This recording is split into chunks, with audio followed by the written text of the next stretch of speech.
Good morning class. बच्चों, कल आपने क्रिया पढ़ा, क्रिया की परिभाषा पढ़ी, क्रिया कितने प्रकार के होते हैं वह पढ़ा, और एक कर्मक क्रिया क्या होती है और द्विकर्मक क्रिया क्या होती है इसके बारे में भी हमने जाना। आज हम संरचना के आधार पर क्रिया के भेद पढ़ेंगे। संरचना के आधार पर क्रिया के 4 भेद होते हैं। पहला होता है संयुक्त क्रिया, दूसरा होता है प्रेरणार्थक क्रिया, तीसरा होता है नाम धातु क्रिया और चौथा होता है पूर्वकालिक क्रिया। सबसे पहले हम संयुक्त क्रिया देखते हैं कि संयुक्त क्रिया किसे कहते हैं। यहाँ ध्यान से देखिए उदाहरण। पेड़ से टक्कर खाकर भेड़िया उछल पड़ा, छुट्टी की घंटी बज रही है। यहाँ पर उछल पड़ा और बज रही है, यहाँ एक से अधिक क्रियाओं का प्रयोग हुआ है, इसलिए ये संयुक्त क्रियाएं हैं। ध्यान दीजिएगा, जब दो क्रिया आपस में जुड़ी हुई होती हैं, जैसे आप यहाँ पर देखेंगे उछल पड़ा, उछलना भी एक क्रिया है। उछल पड़ा यानी दोनों क्रियाएं एक साथ संयुक्त होती है। यहाँ पर बज रही हैं, यहाँ पर बजना, बज रही हैं, ये भी एक क्रिया है, ये क्रिया है और इसके साथ साथ ये क्रिया भी जुड़ी हुई है। तो यहाँ पर जहाँ पर दो क्रियाएं आपस में एक साथ प्रयोग की जाती हैं, यानी उन दोनों को हम अलग नहीं कर सकते हैं। तो जहाँ पर दो क्रियाएं एक साथ संयुक्त होकर आपस में प्रयोग की जाती हैं उसे हम संयुक्त क्रिया कहते हैं। जैसा कि आपने उदाहरण भी देख लिया, पेड़ से टक्कर खाकर भेड़िया उछल पड़ा और छुट्टी की घंटी बज रही है। तो हम इसे कह सकते हैं कि जब भी दो या दो से अधिक धातुओं के योग से बनी क्रिया होती है उसे हम संयुक्त क्रिया कहते हैं। संयुक्त क्रियाओं में पहली क्रिया जो होती है वह मूल क्रिया होती है। तो सबसे पहले हम यहाँ पर देखेंगे, यहाँ उछलना जो है यह उसकी मूल क्रिया है जो मुख्य अर्थ देती है। यहाँ पर उछल पड़ा, ये दोनों उछल पड़ना, तो यहाँ पर ये दोनों जो क्रियाएं हैं जो आपस में जुड़ी हुई हैं, इसमें मेन अर्थ उछलना का ही होता है, यानी यह मुख्य क्रिया है। मुख्य क्रिया के साथ साथ एक सहायक क्रिया होती है जो उसके साथ जुड़ जाती है, तो उसे ही हम मूल क्रिया कहते हैं या उसे ही हम संयुक्त क्रिया कहते हैं। दूसरा है प्रेरणार्थक क्रिया। प्रेरणार्थक क्रिया क्या है? रवि अखबार पढ़ रहा है। यहाँ पर हम देख रहे हैं कुछ बच्चे हैं और यहाँ पर कहा जा रहा है उदाहरण के रूप में कि रवि अखबार पढ़ रहा है। रवि अपने भाई के लिए अखबार पढ़ रहा है। अब यहाँ पर दूसरा उदाहरण है, रवि अपने भाई के लिए अखबार पढ़ रहा है। और तीसरा है, मोहन रवि से अखबार पढ़वा रहा है। यहाँ पर पहले वाक्य में कर्ता यानी कि जो कर्ता है रवि है, वह स्वयं काम कर रहा है, यानी अखबार पढ़ने का काम कर रहा है।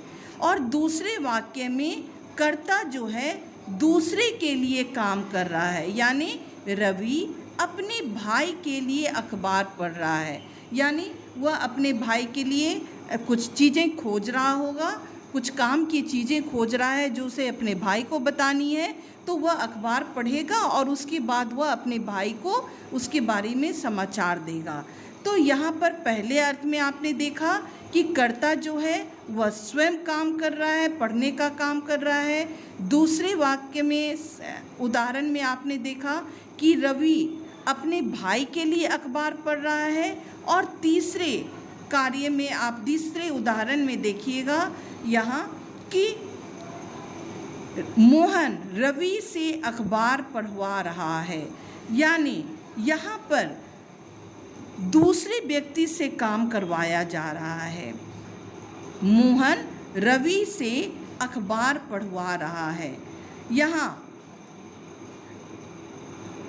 कर्ता जो है मोहन स्वयं काम नहीं कर रहा है, अपितु दूसरे से रवि से काम करवा रहा है, यानी अखबार पढ़वा रहा है। तो दूसरे और तीसरे वाक्यों की क्रियाएं जो हैं यह प्रेरणार्थक क्रियाएं हैं। तो कहने का मतलब यह हुआ कि यहाँ कर्ता स्वयं काम नहीं करके वह दूसरे को काम करने के लिए प्रेरित करता है, उसे ही हम प्रेरणार्थक क्रिया कहते हैं। जैसा उदाहरण में आप देख सकते हैं कि जिस क्रिया से यह पता चले कि कर्ता स्वयं काम ना करके किसी दूसरे को काम करने के लिए प्रेरित कर रहा है, उसे हम प्रेरणार्थक क्रिया कहते हैं। अब प्रेरणार्थक क्रिया के भी दो भेद हैं।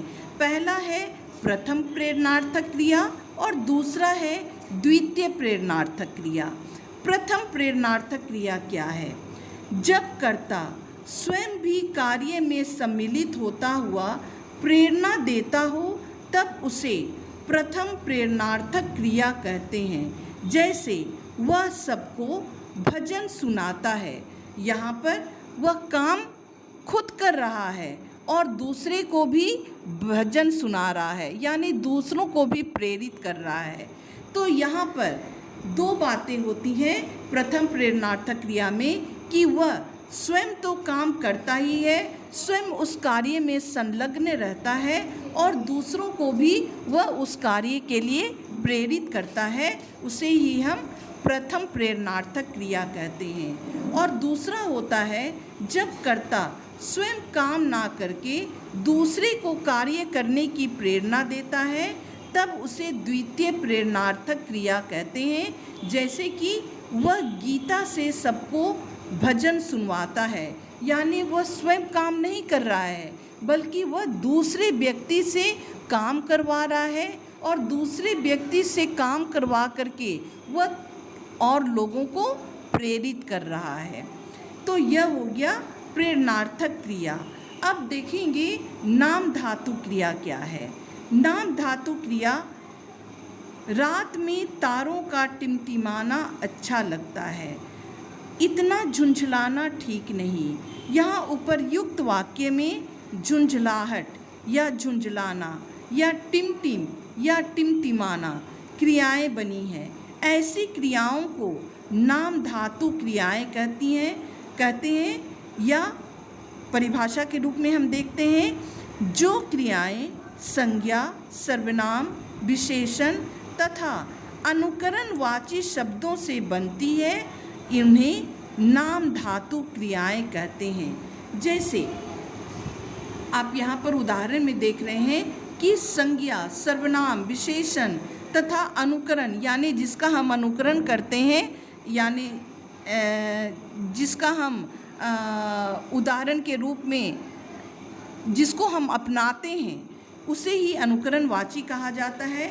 तो यहाँ संज्ञा, सर्वनाम और विशेषण को ही एक क्रिया का रूप दे दिया जाता है। जैसे तारों का टिमटिमाना, टिमटिमाना अपने आप में एक विशेषण शब्द है, तो इसे टिमटिमाना को ही हमने क्रिया का रूप दे दिया। तो जब हम संज्ञा, सर्वनाम, विशेषण इत्यादि को हम क्रिया के रूप में उसे बदल देते हैं तो उसे हम नाम धातु क्रिया कहते हैं, यानी उसको हमने एक नाम दे दिया, क्रिया का एक नाम दे दिया, उसे ही हम नाम धातु क्रिया कहते हैं। अब है पूर्वकालिक क्रिया। पूर्वकालिक क्रिया क्या है? काव्या दूध पीकर सो गई, वह दौड़कर घर पहुंची। उपर्युक्त वाक्यों में सो गई और पहुंची दोनों मुख्य क्रियाएं हैं। यहाँ पर दोनों क्रिया है, लेकिन यह क्रियाएं पहले हो चुकी हैं। पूर्वकालिक का मतलब होता है पहले हो जाना, वो उस क्रिया का पहले हो जाना, उसे ही हम पूर्वकालिक क्रिया कहते हैं।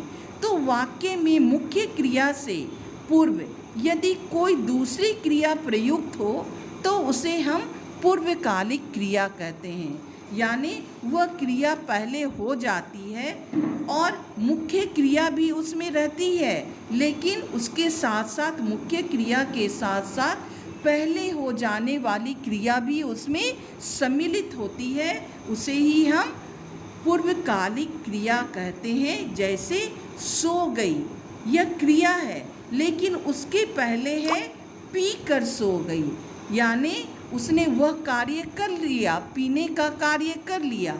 अब यहाँ पर देखिए पहुँची, यह मुख्य क्रिया है, लेकिन इस मुख्य क्रिया के साथ साथ दौड़ कर पहुँची, यानी दौड़ने का काम पहले ही कर लिया और दौड़ कर अब वह पहुँच गई।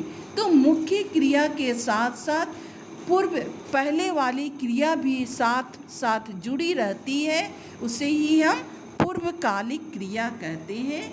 तो यह हो गई आपकी क्रिया के संरचना के आधार पर क्रिया के भेद। इसे मैं ऑनलाइन क्लास में और भी अच्छी तरह से समझा दूंगी। आप एक बार वीडियो देख लीजिएगा और बैक एक्सरसाइज को करने की कोशिश कीजिएगा। Thank you class.